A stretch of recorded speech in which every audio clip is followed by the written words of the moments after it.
Today, I'm going to show you how to change the language in Hostinger quickly and easily. This is a simple setting, but it can make a big difference if you prefer to work in your native language or want a more comfortable dashboard experience. Whether you use Hostinger for hosting, domains, or website management, switching the interface language can help you navigate much faster. If you find this tutorial helpful, please hit the like button and subscribe for more step-by-step software guides. Now let's get into it.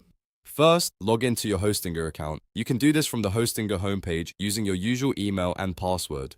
Once you're signed in, you'll land on the main dashboard where all of your account tools are located. From here, look to the top right corner of the screen and click on your profile icon.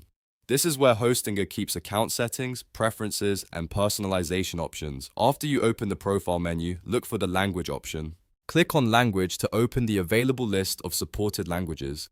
Hostinger usually displays a range of language choices, so you can scroll through and find the one you want. Take your time here and choose the language that matches your preference. Once you've selected a language, Hostinger will update the interface immediately. There's usually no extra save button needed, so the dashboard should refresh right away in your chosen language. That means menus, labels, and navigation items will switch over instantly, making it easier to continue working without delay.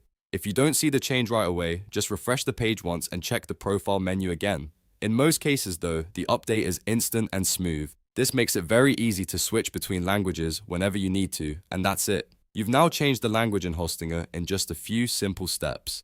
If this video helped you out, don't forget to give it a like, subscribe to the channel, and turn on notifications so you never miss a new tutorial. Thanks for watching, and I'll see you in the next one.